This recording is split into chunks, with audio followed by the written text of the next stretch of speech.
Have you ever paused at the start of your day, not to check your phone, not to plan your tasks, but to simply breathe and ask, what kind of person do I want to be today?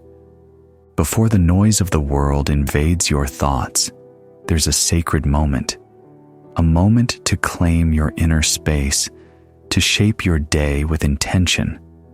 This isn't about productivity hacks or morning routines. It's about presence, awareness, purpose. The breath you just took? That's life arriving again. You've been gifted a new day. Now the question is, what will you do with it? In this video, we'll explore how timeless wisdom, rooted in ancient philosophy, can help you begin each day with clarity, strength, and meaning. Let's explore 5 powerful principles to help you master not just your mornings, but your life. 1. Begin with inner stillness. Each morning offers a blank canvas, but how you begin can determine the colors you use for the rest of the day. Stillness is not about doing nothing. It's about listening. Listening to your thoughts, your breath, your being. The Stoics understood this well. Before Marcus Aurelius stepped into the chaos of governing Rome, he would rise early and remind himself, "Today, I will meet people who are selfish, ignorant, and rude. But none of this can harm me unless I allow it to." This isn't pessimism, it's preparation. Begin your day by sitting quietly, even for just a few minutes. Notice the tension in your body, the thoughts rushing in. Let them be, but don't follow them. Anchor yourself in the now. Stillness is your inner shield. It allows you to observe before reacting. It gives you clarity before chaos. In that space, you regain sovereignty over your own life. 2. Set intentions, not just goals. Goals are about outcomes. Intentions are about direction. A goal says, I want to finish this project. An intention says, today, I will approach my work with patience and focus. The first is external. The second, internal. In a world obsessed with results, intentions remind you that how you do something matters more than just doing it. Epictetus once taught that we don't control events, only how we respond. Intentions are a way of taking that response into our own hands. Ask yourself each morning, what kind of person do I want to be today? Kind, focused, present, disciplined? Let that intention guide every decision. Like a compass, it won't force you on a path, but it will point you in the right direction, even when distractions tempt you off course. 3. Practice deliberate discipline. Discipline is often misunderstood. It's not punishment. It's not suppression. It's love in action. Love for your future self. Love for your values.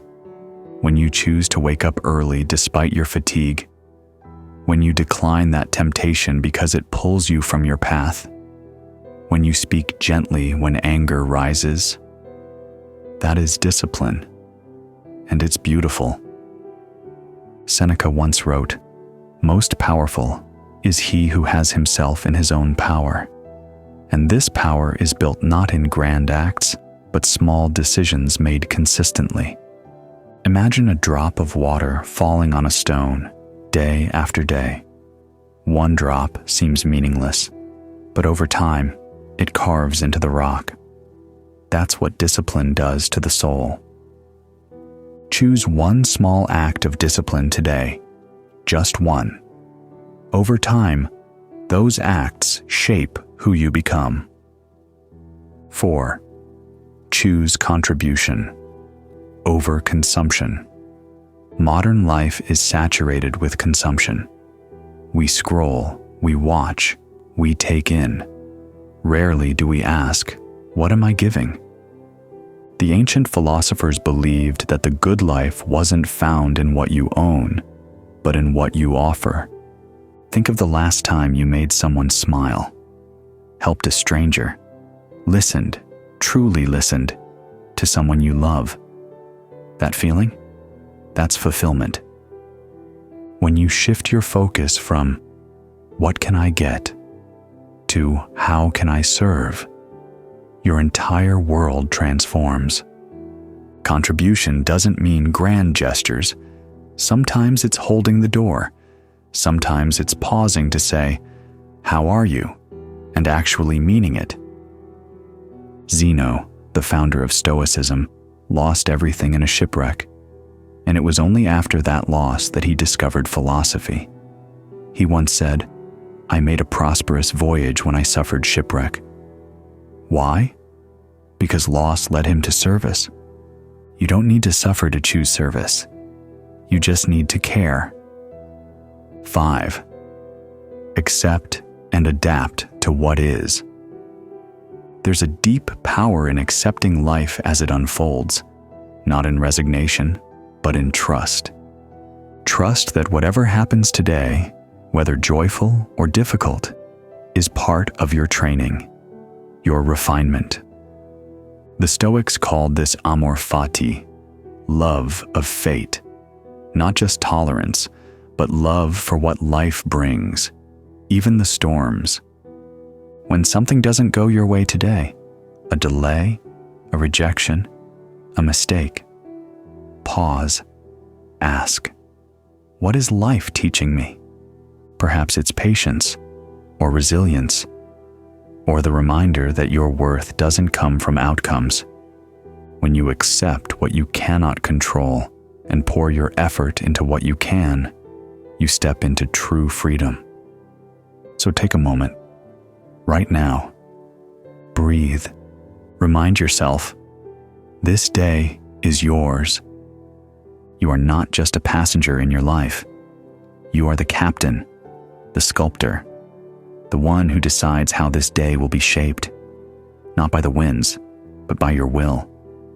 Start with stillness, set your intention, embrace discipline, choose service, and accept what is.